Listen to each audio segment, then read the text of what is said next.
Part 4 of the John Jay report here. We are on page 6.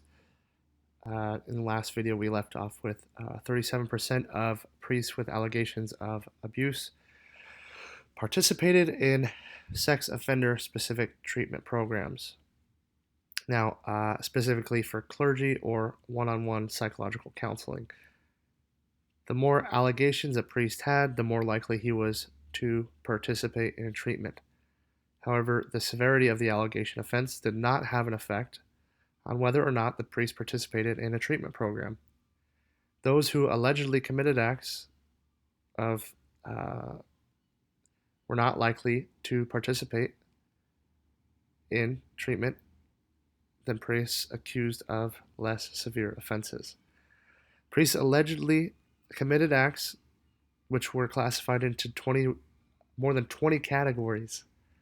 The frequent acts alleged committing were touching over the victim's clothing, 52%, touching under the victim's clothing, 44%, the cleric performing oral sex, the victim was disrobed, uh, penile penetration, attempted penile penetration, 22%.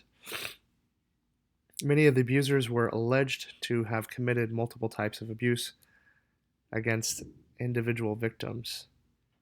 A few priests only committed minor acts. Of the 90% of the reported incidents were had specific details. 141 incidents. I'm not sure what that means. 141 incidents, or one and a half, 1.5% were reported that included only verbal abuse or the use of pornography. The alleged abuse occurred in a variety of locations. Okay, so these are talking about the locations of where abuse occurred. The abuse is alleged to have occurred in the following locations: the priest's home or the parish residence, 40%; in the church, 16%; in the victim's home, 12%; in a vacation house, 10%; in a school, 10%; in a car, 10%. The alleged abuse occurred in other sites, such as church outings or in a hotel room, less than 10% of the allegations. The most common event or setting in which the abuse occurred was during a social event, while visiting or working at the priest's home. During travel, 17%. Wow. The 51% of cases where information was provided, half of the victims who made allegations of sexual abuse, that's 2,600 people, socialized with the priest outside the church. Of those who did socialize with the priest, the majority had interactions in the family's home and other places of social interaction, uh, included the residence of the priest, the rectory or the sacristy. The reporting and actions that had been taken.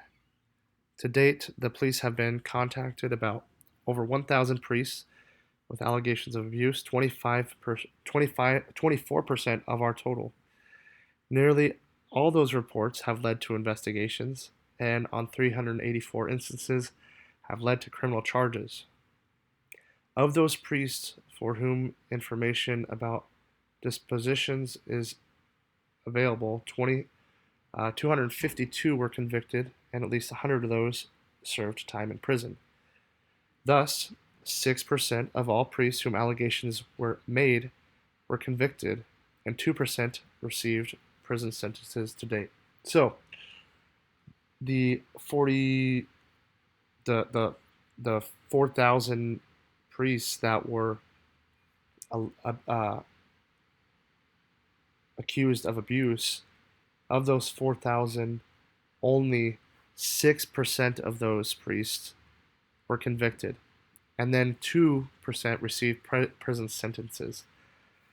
This is due to the fact that people didn't report until later, because obviously they were kids, they were scared, other reasons that I'm not aware of, or I'm not educated on yet. Half the allegations were reported by the victim. In 1/5 of the cases, 20%, the allegation of sex abuse was made by the victim's attorney. The third most common way in which abuse is reported was by a parent or guardian of the victim. Other instances were, by police officers, siblings, other priests, but mostly by the victim themselves or an attorney. That makes up of 70%. Let's see. Other methods which allegations were made, such as in person by telling a trusted priest or through the media, occurred in less than 10% of the cases. Cases reported in 2002 had similar distribution of types of reporting in previous years. The full report contains more detailed and additional analysis related to information above. This report is descriptive in nature. Future reports will examine the relationships among the variables described here and in more detail will be multivariate and analytic in nature. Okay. The reason for the study. In 2002, the Conference of Bishops, USCCB, met in Dallas and promulgated the Charter for the Protection of Children and Young People, the Dallas Charter, in order to address the problem of child sex abuse by Catholic priests. This charter included a commitment to provide a thorough accounting of the nature and scope of the problem within the Catholic Church in the United States. Through the charter, the USCCB formed two entities to address the problem of child abuse in the Church: a group of lay Catholics who would comprise of the National Review Board, lay Catholics, and the Office of Child and Youth Protection, led by Kathleen McChesney, who served as the executive director of the Office of Child and Youth Protection. The two groups would share a mandate to investigate and review the prevalence of sexual abuse in the Church, the causes of abuse, and the procedures for responding to clergy who have been accused of abuse.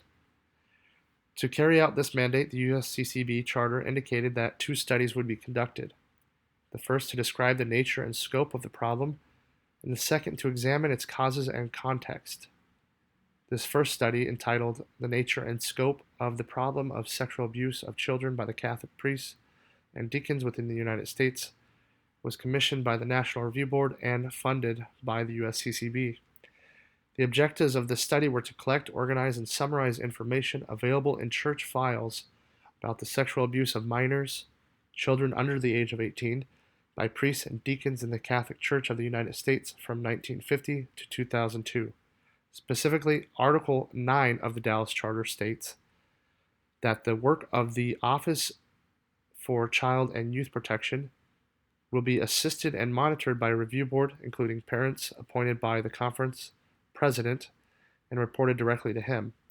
The board will approve the annual report and of implementation of the charter in each of our dioceses, and as any recommendations that emerge from this review. Before the report is submitted to the president of the conference and published, to understand the problem more fully and to enhance the effectiveness of our future response, the National Review Board will also commission a descriptive study with the full cooperation of dioceses of the nature of the scope of the problem within the Catholic Church in the United States. In 2002, Kathleen McChesney, the director of OCYP, approached the president of John Jay College of Criminal Justice, Gerald Lynch, to discuss the feasibility of the college conducting the first two mandated studies established by the charter. The college was selected because it was a secular institution, not a Catholic one, with a national reputation in the fields of criminal justice, criminology, and forensic psychology. That's another factor, too. The report was done by a secular college, a secular institution, so that no biases were, President Lynch convened a group of faculty and those of relevant expertise who met with Kathleen McChesney and representatives of the USCCB to discuss the framework for the study and the nature and scope of child sex abuse by priests in the Catholic Church. After a number of discussions, a contract was signed by the USCCB and Research Foundation of the City University of New York on behalf of the John Jay College to conduct the study. Funding for the study was provided by the USCCB with oversight with the Lay National Review Board. The overall purpose of the study was to provide the first ever complete accounting or census of the number of priests against whom allegations of child abuse were made and the incidents alleged to have occurred between 1950 and 2002. To guide the study, Kathleen McChesney, on behalf of the USCCB, gave the college a specific set of questions to be answered, which defined the scope of the study. And we will look at the questions in Appendix A111 for the complete list of questions.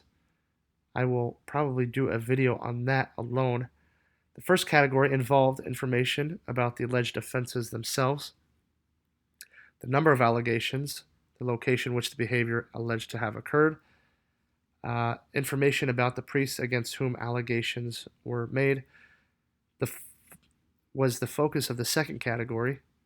These included questions about the age, status, and duties of the time of the alleged offense, background information about the priest, whether the church took action about the allegations.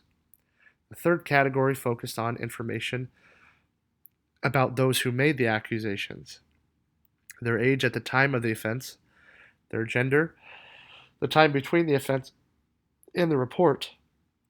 Finally, the information about financial impact and the allegations on the diocese and religious communities that was requested. And we will continue in a next video. I'm going to make a video now about the complete list of the questions.